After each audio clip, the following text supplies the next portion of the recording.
Hey guys, how's it going? Welcome to the part 2 of my week of foods inspired by my childhood, or something like that, whatever I called the first one. I'm recording this intro over clips of me making a strawberry milk latte. I had the idea because as a kid, I'm sure a lot of you guys can relate, I loved like strawberry milk and chocolate milk, like the Nesquik and whatnot. Since I bought the strawberry syrup anyways, I was like, why don't I make a strawberry milk latte for one of my coffees during the week? I also added some freeze-dried strawberries on top to make it look extra cute. It didn't come out nearly as pink as I wanted it to, but it did look more pink in real life. It was good. I liked it. Definitely a little different, you know. I could have done strawberry matcha. I guess that's more of a common combination, but that's also why I didn't want to do it, because I was like, everybody does that. This is like more interesting. Disclaimer though, this video is definitely not filmed over the course of 1 week. I had some issues during the middle, so I had to like stop filming this video and came back to it weeks later, so my hair looks way different and it's pink. But you know, it's all the same childhood foods inspired by childhood foods. Yeah, hope you enjoy it. Also, thank you to Thrive Market for sponsoring this video. You will hear more about them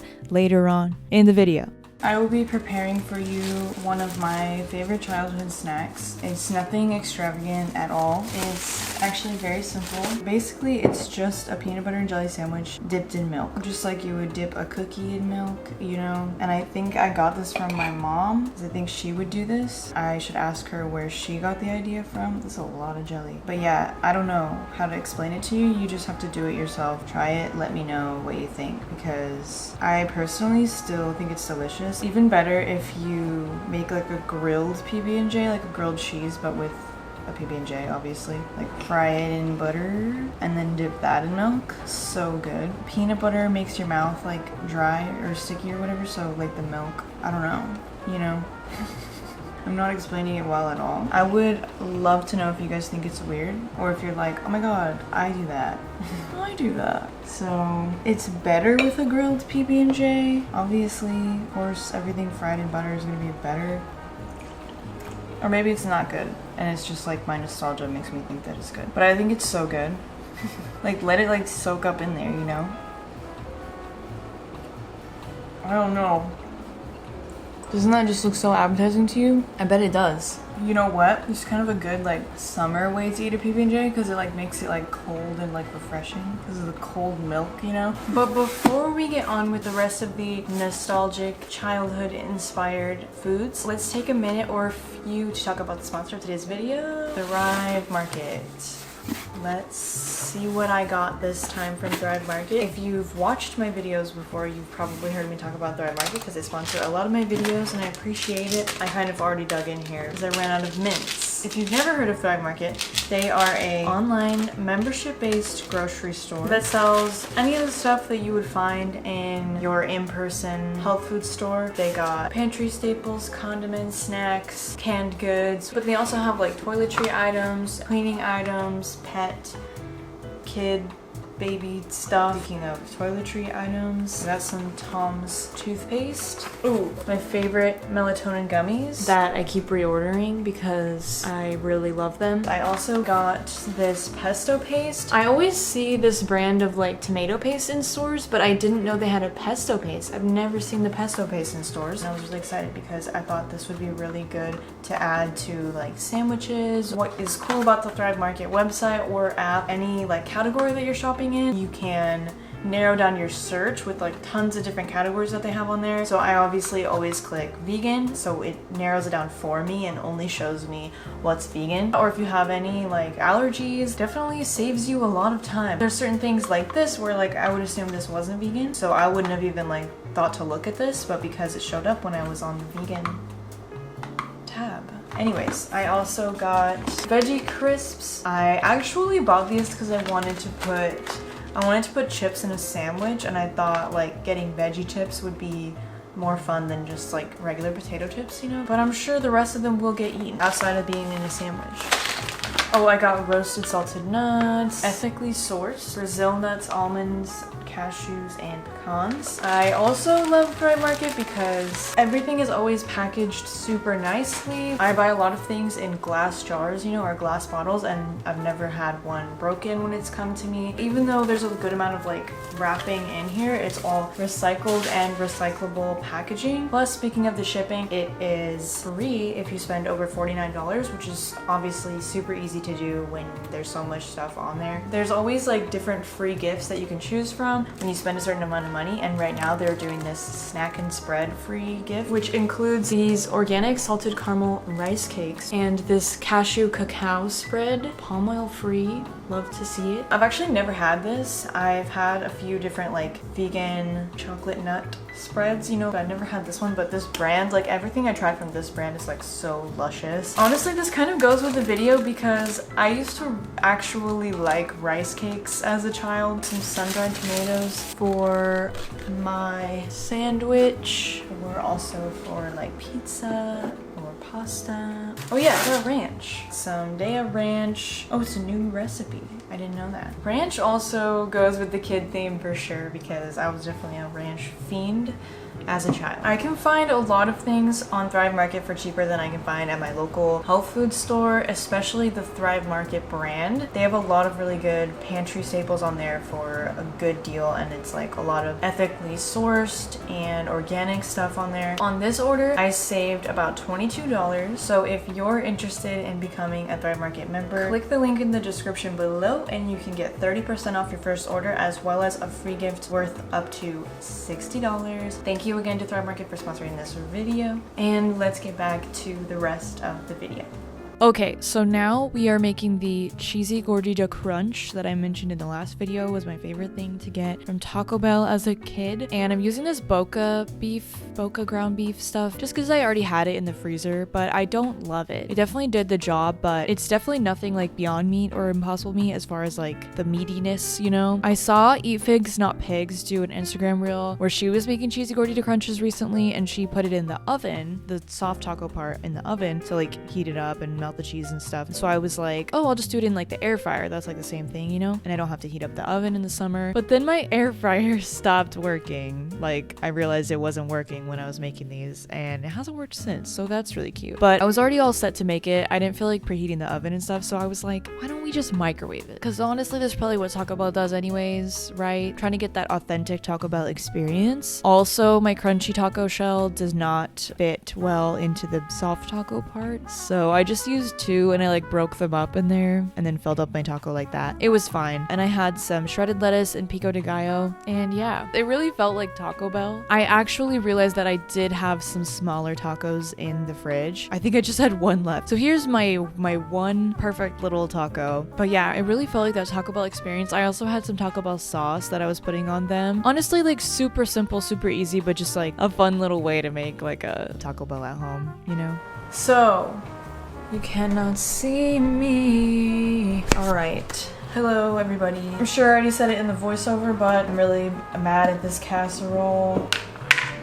Yeah, it looks stupid, and it is stupid. Like, it's dry. I don't know. It's like when you try to make something kind of more on the like light and simple side, and then it just ends up bland. And then you're like, okay, well, I guess I could have saw this coming. Sometimes I try to make things without like vegan cheese or vegan meat or whatever. Like, you know, I was using lentils and stuff. Like, I was trying to like make it like easy and like pantry staple kind of ingredients or frozen ingredients. Not that it couldn't have been good. I can make it better.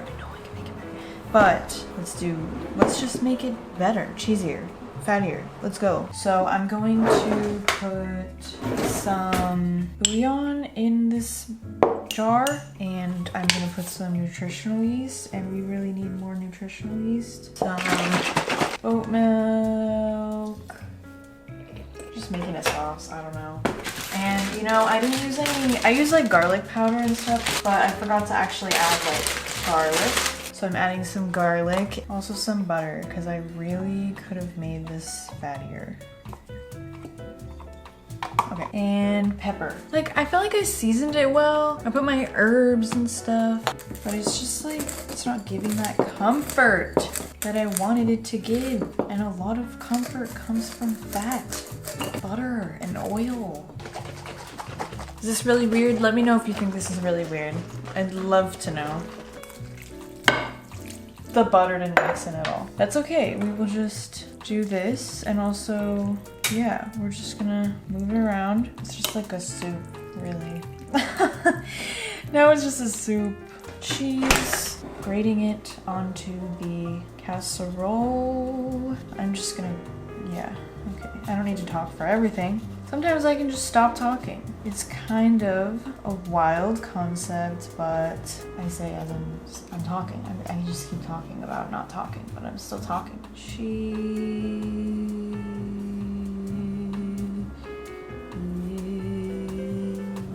Okay, so I made a mistake because now I'm remembering that I wanted to put these on there as like a breadcrumb because I saw someone do that. But you should mix it with butter, you know, before putting it on as a topping. But I already just mixed a bunch of butter into it. So I think I'm just gonna cook it for a little while and then maybe towards the end I'll put the breadcrumbs on. But also, it really doesn't need it.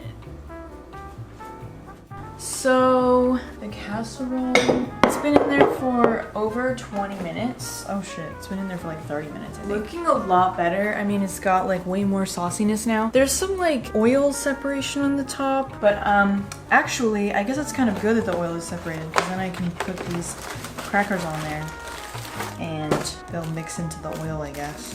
Should I do the crackers? I'm gonna do the crackers. I'm gonna do the crackers. I always just keep adding stuff to it, making it look weirder and weirder. Damn! Okay, why? Would you do this to me? It doesn't even look good. It looks even weirder than before. I'm taking this burnt shit off. How does it burn in like 2 minutes? Not even 2 minutes. Now it's gonna, it smelled good in here. Now it's gonna smell like burned in here. What do you even use for a casserole? I'm gonna use a plate. Hopefully, food is very, very saucy. Oh gosh. I'm just gonna use this, okay? Who even cares? It's quite saucy. It's very saucy. I guess I added a lot of sauce. Who would have thought that adding a lot of sauce would make something very saucy? Let's try it. I mean, it's very delicious though, honestly. It's saucy, it's creamy, it's fatty, it's salty, it's cheesy. It's delicious. Like actual. Okay, now I'm making my root beer float with some Eclipse ice cream and some Olipop root beer. So this ice cream is made from cassava starch, I believe. I found it at a grocery outlet and I just wanted to try it because it was super cheap. And I'd had it in a milkshake before and it was better. But on its own, I don't love it. Huh.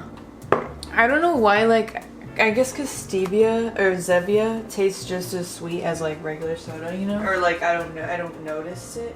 But like this is just like so much less sweet. It just tastes like root beer but with way less sugar. Or like watered down root beer. Yeah. I don't think the Eclipse ice cream holds up very well in a float. It's become a bit icy.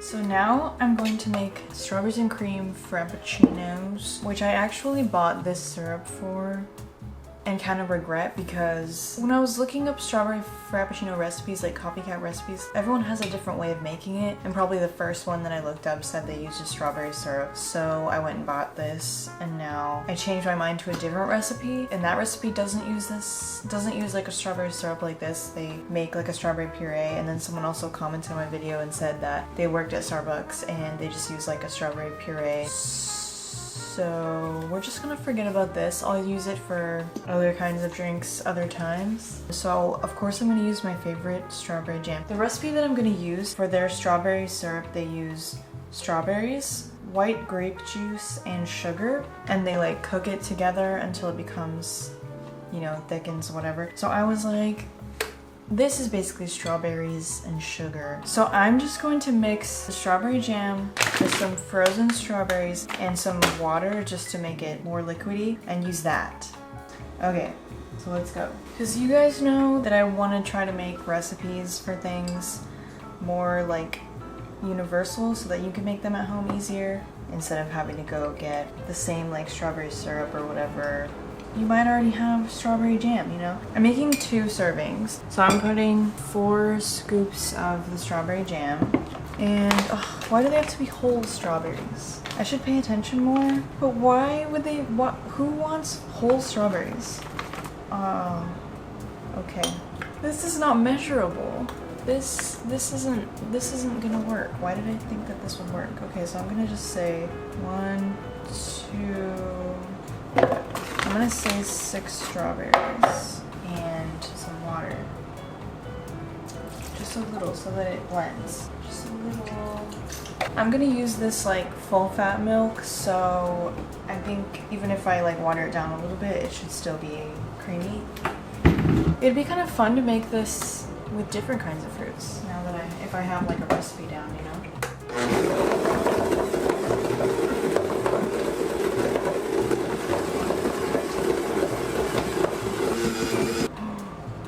Oh my gosh.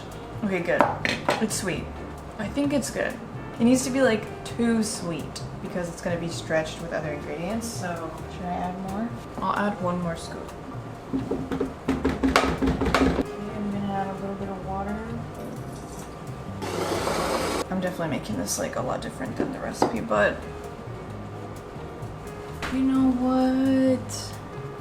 This is probably gonna be better because it's like more, it's like a smoothie type thing, you know? Well, because in the recipe that I'm looking at, you know, she like cooks down the strawberries, so these are not cooked down. You know, it's fine though. It's fine.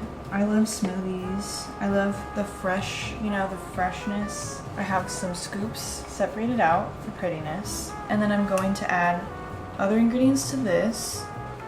The milk, cup of ice, another cup of ice. Actually, you know what? I said it was supposed to be accessible, universal, and then I'm using xanthan gum. You know, I have it. There's probably other things that you could use that I'm not aware of. Okay, that's it. Kind of tastes like nothing, kind of tastes bland. But I mean, it is gonna mix with the other stuff. So I'm just gonna go with it, you know, I'm just gonna take my chances. I don't feel like doing anything else. Xanthan gum allegedly like does stuff that nothing else can do. Like creates the texture, the consistency that nothing else can create or something. So it's supposed to thicken it. And I mean, yeah, because basically whenever I've tried to make like icy kind of drinks, the texture never seems like good, but this looks good. Has like a good consistency, you know? They are cute though. Oh, it looks better on this side. What the heck? We got the perfect straws. I'm gonna just swirl it a bit. Swirl it a bit. Okay, there's my strawberries and cream frappuccino. Let's scar. It is very sweet when you get the other stuff. Maybe I should just mix it all in. It doesn't need the swirl. It's fine. Honestly, it's literally been so many years since I had a strawberries and cream frap. I'm just mixing it. But I feel like this is what it tasted like, maybe. This is probably better though. You know, it looks a lot more pink in real life. Another thing that I wanted to do for this video was make adult lunchables. Well, not necessarily like adult, but just some sort of like little lunchable inspired thing, but like how I would eat it now, you know? This is the meat and cheese that I already have right now, so I thought I would use this. I have some provolone style slices. So I got these pita crackers from Aldi because they're kind of like the shape of the crackers that would be in like a Lunchable, you know, but I thought they'd be more, they just sound better. I've really been loving Aldi lately. They have been helping me with my budget times. You know, I was gonna cut the cheese and meat with like hearts because I have this, but now I realize that it's a bit big for this cracker. But let's just do it anyways and see. Meat. One thing about these tofurkeys though is that they're so like thin that they're not really cute for like a Lunchable type thing. We have a little bit of meat and cheese in there, all shaped like little hearts, because that's very cute, even though they're a little bit like raggedy, but you know, that's okay. I'm gonna put some crackers in there. Oh yeah, so speaking of Aldi, I put them in this old peanut butter jar, but I have these cookies that I've gotten from Aldi a few times that are literally like $1.89 for the whole box of them, and they're accidentally vegan. I found out like a lot of their little cookies, like snack cookies, are vegan. Chewy chocolate chip cookies. The way they look kind of like rubber, look like fake food kind of. They're kind of giving like Lunchable. So I was gonna put some cookies in there. I actually didn't buy these cookies for this though. Originally, I'm being such an Aldi fan right now. I was gonna use one of these chocolate bars because they're like individually wrapped. This is the dark sea salt one, which is really good. Not all of them from Aldi are vegan. It's not like a vegan company or anything, but most of the dark chocolate ones are. And this one's really good. Like, even though it's dark chocolate, it just seems more like creamy. I actually also have a bunch of these Baby Bells, but I realized I already put cheese in here, so I don't really need it. So like, why did I buy this? But it was only $5 at Grocery Outlet. Okay, and then I have these tiny little containers, and I'm gonna fill it with hummus. I'm not even taking this anywhere, so it feels kind of stupid, but it's just like fun. I'm putting some hummus in here. Hummus also works well because I'm using pita crackers. I have some baby carrots, and I got some grapes. That's kind of a lot of grapes.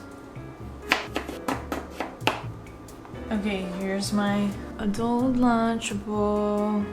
Girl dinner, except it's lunch. Girl lunch. I would love to have this in my lunchbox.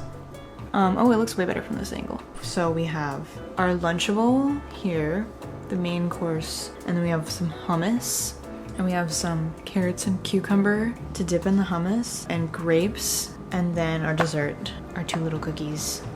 Except they're my 2 little cookies. Yeah, the meat are just too thin, so I used 2 of them. Because then it matches kind of the thickness of the cheese. Look how cute, it's a little heart. And then you put it on there, and you have a little heart. It's a cracker sandwich. Lunchable. Ooh, it was a lot crunchier than I expected. Those are really good chips though. Crackers.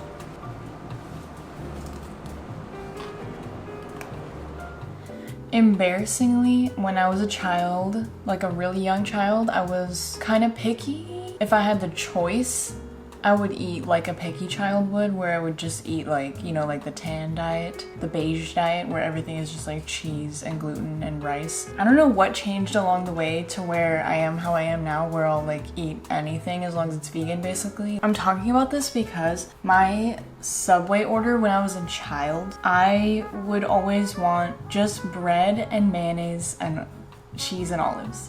I would always get the round bread from Subway. This is not important at all. I'm trying to Google it and I don't know what it's called. Like instead of like a long loaf, you know, you could get like a round little. Anyways, I would just get that with mayonnaise, provolone cheese, and olives. And that's it. And I thought that was like delicious and amazing. Yeah, so I was like, I don't want to just eat that. Like I could just eat that right now, but it would be sad. So instead I'm going to make a sandwich inspired by that sandwich. I have some vegan provolone cheese. I got the olives and obviously the mayonnaise. And so since it was like cheese and olives, it sounds good to do like somewhat Italian, Mediterranean kind of vibes, you know, like some antipasto kind of things. I have the pesto paste that I got from my Thrive order, sun-dried tomatoes, which I thought would be good, artichoke hearts. I also have my pickled onions still, so I could use some of those. And then I also have some tomatoes. Then I would be using 2 different kinds of tomatoes, but I just want some fresh veggies, you know? Cucumber. I brought out the hummus in case I would want to do that, but I don't even know. I also have my deli slices. We'll just see how it goes as we're going, you know? I have some greens. And I also got these chips because I was like, it doesn't really go with the vibe of the sandwich. But like, I don't know, when I think of like childhood sandwiches, I think of like chips in the sandwich. Like, that was like the best. All right, bread. Should I like take some out so it's not quite as bread? I'm gonna cut a little bit out, just a little. I'm going to put the bread in the oven. I'll toast it for a second and then take it out and put the cheese. Tomato, cucumber. Oh, I need to salt my tomatoes because I keep seeing people do that. Let's just salt the cucumbers too while we're at it. Okay, so I'm gonna add some cheese. I have some cheese scraps from yesterday, so I'm gonna start with those. I'm actually gonna put more olive oil on top to help it melt. I'm gonna get everything out and just like cut it up into little pieces. I'm gonna use this. Everyone always asks me if they are garden shears, and to tell you the truth, they were a gift, and it said they could be used as either. So technically, I guess you could say they are garden shears. But they've never been used for the garden. I can tell you that right now. So olives are like the most important part, so I have to put a lot. Did you guys know that stuff like this where there's like a metal covering, you know? There's a pointed part on the cap that you're supposed to just flip over and you can poke it with it. And then now it's definitely saw that in a TikTok, so. Looks a little bit interesting. Pepper on the cheese. Pesto. Oh, should I like, I don't know. I'm just gonna squirt some of this on there. Tomato is what I'm doing first. Take it up with someone else if you don't like that. And then I'm going to go in with the onion. I'm gonna put some olives. Sun-dried tomato, artichoke heart. All right, cucumber, fresh vegetable, mayonnaise. The star of the show. Yeah, let's put some hummus. Why not? Just mix them together. Mayonnaise hummus. This might have been a lot. Oh boy, this is gonna be a juicy sandwich. Let me tell you right now. The scraps from the Lunchable, we eat in scraps. Put them like that to even out the, you know. And I forgot mustard. This looks so freakish, I'm sorry. Fresh green. This is too tall. Am I gonna be able to eat this? You know what, I'm gonna put these on the side. I think there's too much happening right now. Okay. Wow. Loaded. Uh-oh. Sandwich. Ladies and gentlemen. It's so freaking good. This is definitely the best sandwich I've ever made. For sure. For surezies. Okay, last thing for this video, there is too many strawberry flavored things during these two videos. I'm finding out I really loved strawberry flavored things as a child. Also, it was just a popular flavor, for sure. Everybody loves strawberry flavored things, I guess. Let me know if there's one of you out there who doesn't like strawberry flavored things. You truly are special. Anyways, I'm frosting a Pop-Tart. I only mixed together a little bit of oat milk with powdered sugar. I'm sure I could have mixed in some other things to make it a little better, but I just wanted to have the fun and decorate it, and it was fun. And I also tried doing the freezer Pop-Tart method that I'd never heard of before this year. Put it in the freezer for a little bit with the frosting on, like literally 20 minutes. And honestly, I really liked it like that. I don't know, it's like a refreshing, you know. Anyways, that's it for this video. Thank you for watching my video. I really appreciate it. Also, thank you to Thrive Market again for sponsoring this video. You can click my link in the description to get 30% off your first order, as well as a free gift worth up to $60. And yeah, I hope you eat something really delicious today, and I hope you subscribe also, I guess, if I'm being honest, and follow me on TikTok and Instagram. I have a Patreon where all my Patreon patrons can donate to videos like this and help me pay for my groceries for these specialty videos, and I really appreciate all of you patrons. Also, I have a Discord if anyone wants to join that. And yeah, see you in the next video. Bye bye.